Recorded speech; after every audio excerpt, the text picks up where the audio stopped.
জনকল্যাণ শিবির থেকে ফেরার পথে বিজেপি কর্মীদের উপর বোমা হামলার অভিযোগ। ঘটনায় আহত 5 জন। নদিয়ার করিমপুরে বিজেপি কর্মীদের লক্ষ্য করে বোমা হামলার অভিযোগ ঘিরে উত্তেজনা ছড়ালো এলাকায়। ঘটনায় আহত হয়েছেন অন্তত 5 জন বিজেপি কর্মী।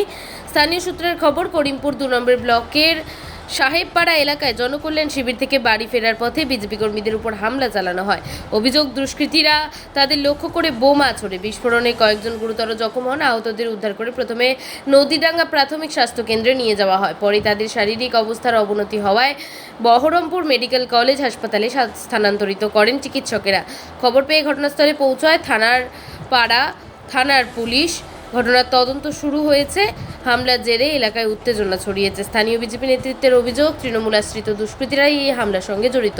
যদিও সমস্ত অভিযোগ অস্বীকার করেছে তৃণমূল কংগ্রেসের প্রতিনিধিরা। তাদের দাবি, রাজনৈতিক উদ্দেশ্যেই এই অভিযোগ করা হয়েছে। ঘটনার প্রকৃত কারণ ও দায়ী চিহ্নিত করতে তদন্ত চালাচ্ছে পুলিশের বিষয়ে নদিয়া উত্তর বিজেপি সভাপতি অর্জুন বিশ্বাস জানিয়েছেন, তৃণমূলের রক্তে সন্ত্রাস আবারও তা প্রমাণিত। সঞ্জয়ত জনকল্যাণ শিবির থেকে বাড়ি ফেরার পথে বিজেপি কর্মীদের উপর অতর্কিত হামলা চালিয়েছে তৃণমূল আশ্রিত দুষ্কৃতীরা। আমরা চাই মসজিদের চিহ্নিত করে অবিলম্বে দৃষ্টান্তমূলক শাস্তির হোক। যদিও তৃণমূলের বিরুদ্ধে ওঠা এই অভিযোগের কোনো নেতাই পিকটা দিতে চায়নি।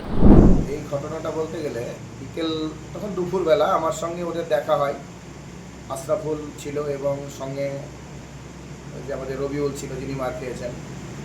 ওনাদের সঙ্গে ধরাদাহ পঞ্চায়েতের ভিতরে আমার কথা হয়। তারপরে ওনারা বলে, ওনাদেরকে জিজ্ঞেস করি আপনি কোথায় যাবেন, তোমরা কোথায় যাবে?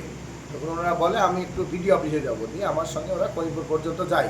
তারপরে করিমপুর থেকে নদীডাঙ্গার মোড় থেকে আমি আলাদা হয়ে যাই, ওরা বিডিও অফিস চলে যায়।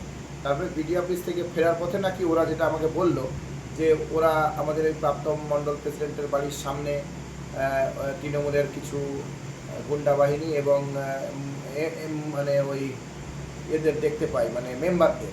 তখন ওরা বলে তোমরা যে পাড়ায় গিয়ে বলো আমরা তৃণমূল করি, তাহলে বিজেপির বাড়িতে তোমরা কেন এসেছো?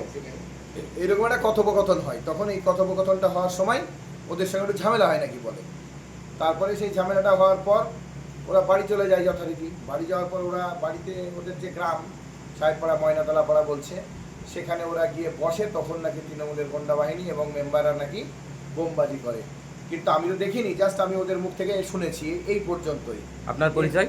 আমার পরিচয়, আমি সৌমিত্র ঘোষ, ভারতীয় জনতা পার্টির করিমপুর 77 বিধানসভার মণ্ডল 1-এর মণ্ডল প্রেসিডেন্ট।